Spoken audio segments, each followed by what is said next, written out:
From WTEN Albany, the news team that's leading the way in local news coverage, on air and online. This is News 10 at 6.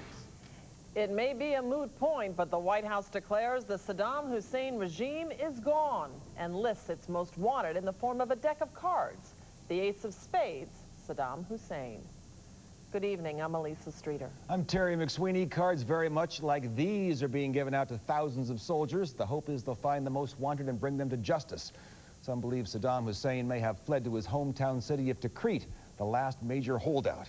Geoff Morrell has his eye on all of today's developments. He joins us live from Qatar.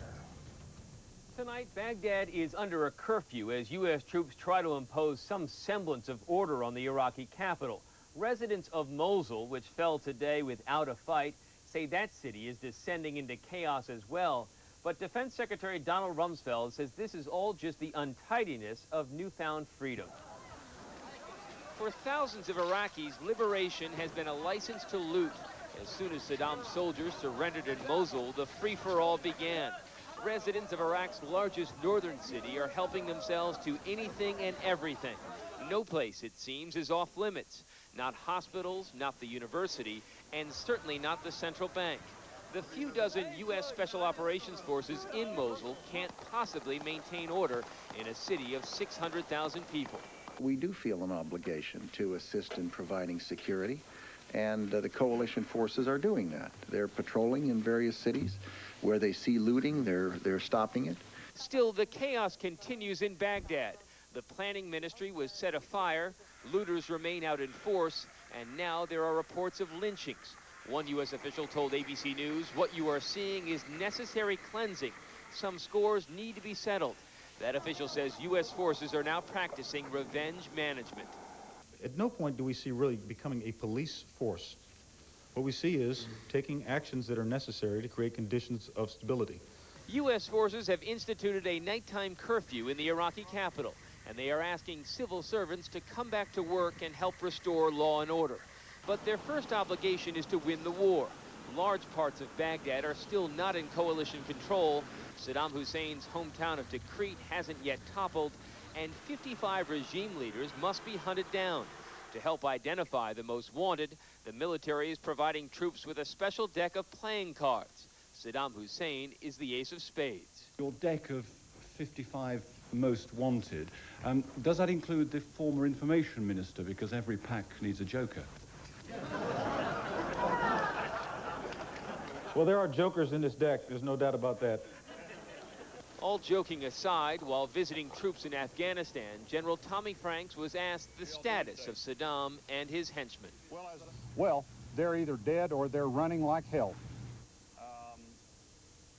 President Bush was asked today when he will declare victory in Iraq. He says that is up to General Franks. The commander of coalition forces must decide when all the military objectives have been met. Reporting live from Doha, Geoff Morrell, ABC News. Now back to you. All right, Elisa. Well, for the next 2 days in the capital region, a very special group is being honored, Gold Star Mothers. They're the mothers who have lost a son or daughter to war. John Craig joins us live from Saratoga Springs. And John, I understand the Gold Star Mothers are being honored for their support of veterans for 75 years. That's exactly right, Elisa. That organization did form unofficially 75 years ago. Then finally the Presidential Commission came around way back then, and the organization continues as the National Convention goes here today and tomorrow at the Holiday Inn in Saratoga Springs. You know, they are holding tonight a memorial service that begins at 7:30. It is free and open to the public, and honoring those mothers that have been part of the organization that have died over the past year. Should be a very moving ceremony. As you might imagine, they have many members, and many more members are eligible, but frankly, they don't want any more members. Here's National President Dorothy Oxendine. I always say they leave their youth and their buddies on the battlefield, and they come home with a lot of baggage. And now that the war is going on, it's bringing all these nightmares back, and all the veterans I talk to is hurting real bad, real bad. That's a close-up look at what the Gold Star is. Every mother wears one of those pins to distinguish them. As we said, there's about 1,200 members nationwide, but there are thousands of women and men, in fact, that can join this organization that are eligible to do so. The convention is here this year again tonight. The memorial service is at 7:30. It is free and open to the public. It'll be held in the Wynn Room here at the Holiday Inn right off Route 9 in Saratoga Springs. And then tomorrow there is a banquet. A lot of good they are doing, including visiting VA hospitals and the like. And of course, as we are, watching the continuing developments overseas. Live here in Saratoga Springs, John Craig, News 10. They're a very charitable organization then, even after giving their greatest prize of all, their children. Absolutely, they continuing to give, and they give to other patriotic organizations. Whenever they're asked, they can lend their support in any way they can. All right, thanks very much, John. There's another possible case of SARS in the capital region. That raises to 3 the number of people possibly infected in our area. Let's get right out to Tanisha Mallett, who's standing by with more information in Schenectady. Tanisha. Well, Terry, this new case revolves around a businessman who just returned from China, but so far health officials say that this is only a suspect case.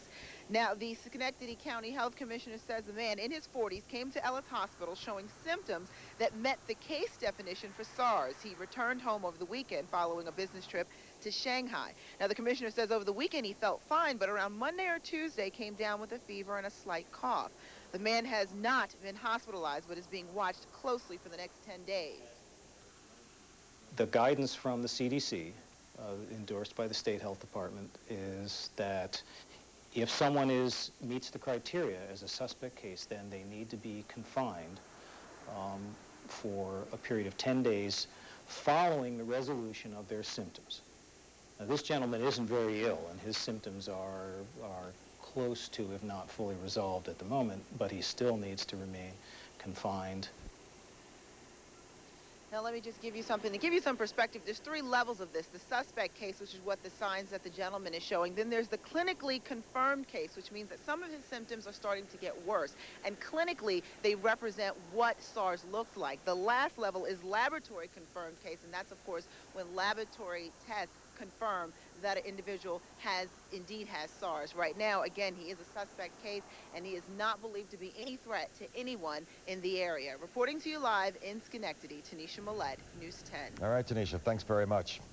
New York is among 4 states that has resumed its smallpox vaccination program. The nationwide program was halted 2 weeks ago following the heart attack deaths of 3 healthcare workers.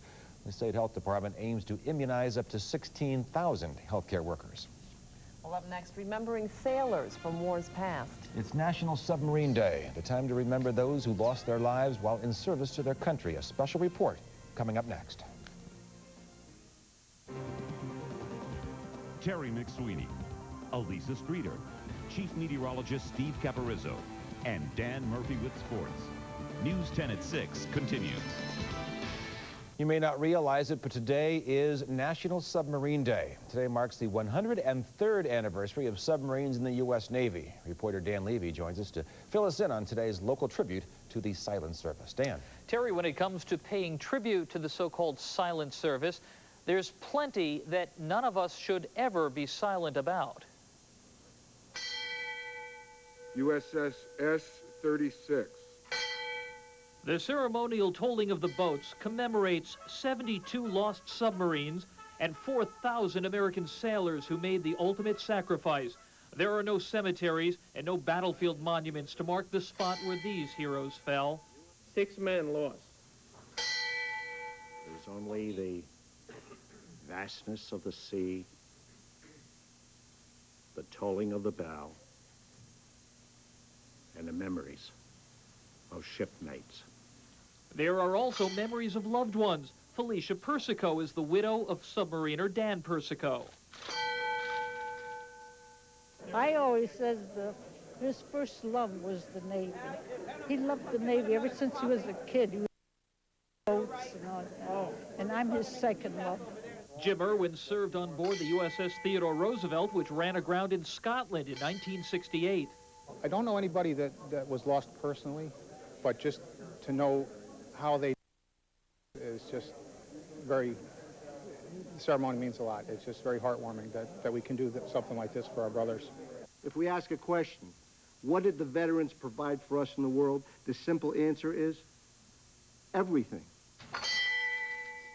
With political praise and military pageantry, the Albany-Saratoga base of the U.S. submarine veterans honored their fallen comrades. All around them, photographs and displays mapping out the extraordinary history of their silent service.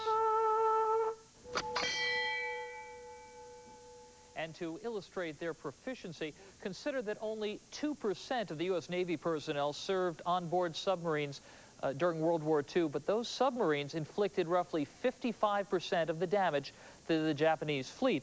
And also, of course, submarines continue to play a vital role in this current conflict with Iraq. It's believed that Tomahawk missiles were launched from submarines, and they are, of course, what began this war. All right, Dan, thanks very much. Elisa. Well, now we want to show you how some local elementary school students are showing their support of U.S. troops. They're the students at St. Joseph's St. John's Academy in Rensselaer. Take a look. They hung a banner and yellow ribbons along the fence of their school. They're also sending 2 banners along with letters that they have written to troops in the Middle East. Young people making a statement there. Stocks dip after nervous investors hedge their bets before a rush of earnings reports next week. Here's a look at the day's final numbers from Wall Street.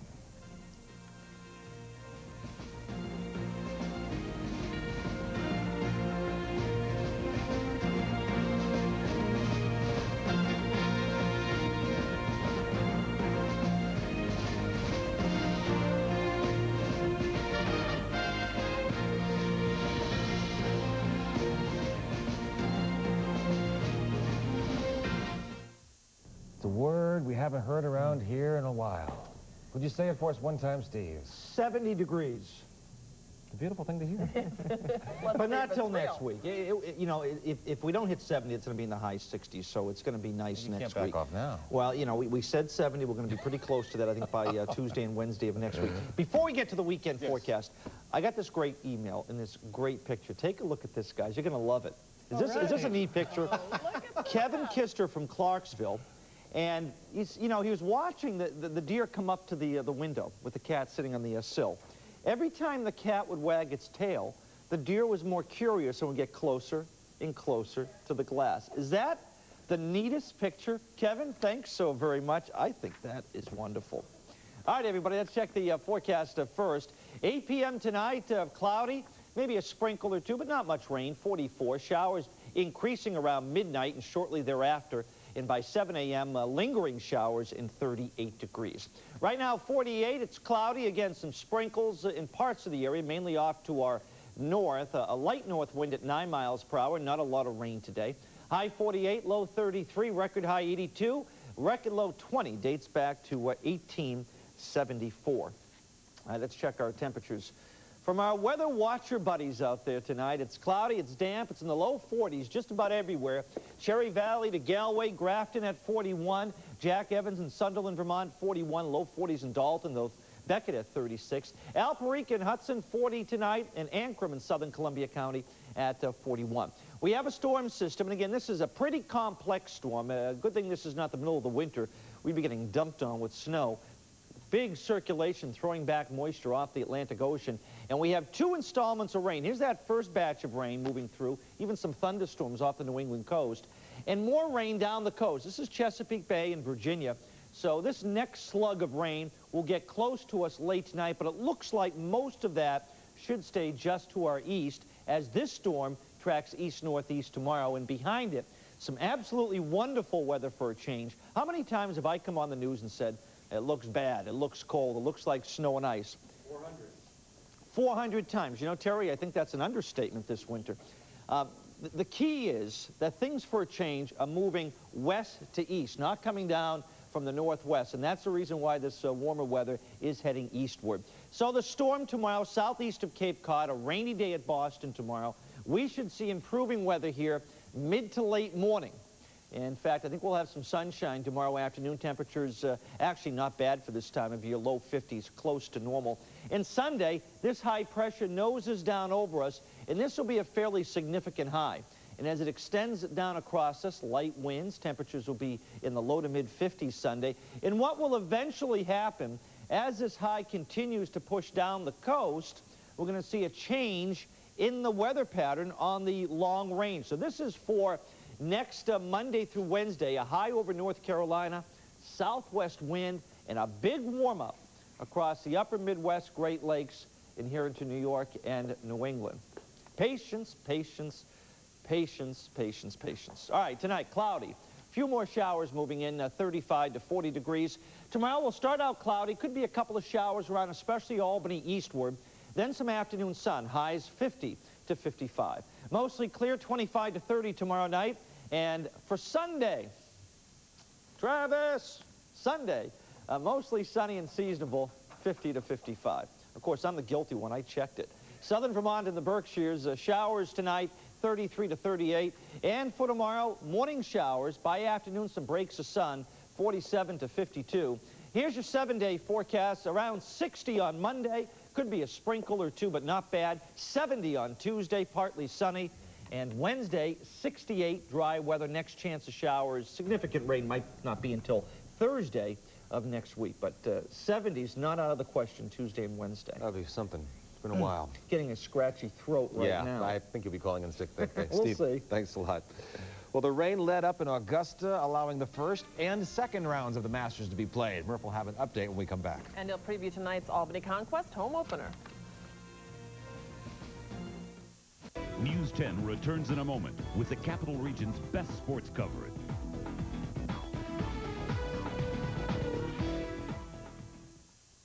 Well, this year's Masters has already gone down in history as one of the truly goofiest ones they've ever had. Yeah, and today things are working out, and we hope we've seen that forecast. Hopefully that will continue down there as well. But yeah, two big stories from Augusta so far today. The sun was shining, and Tiger Woods wasn't. Tiger got off to a terrible start. Bogeyed 3 early holes, played the entire first round without a birdie, finishing 4 over, 10 shots off the lead at that point, though he has made up some ground in the second round.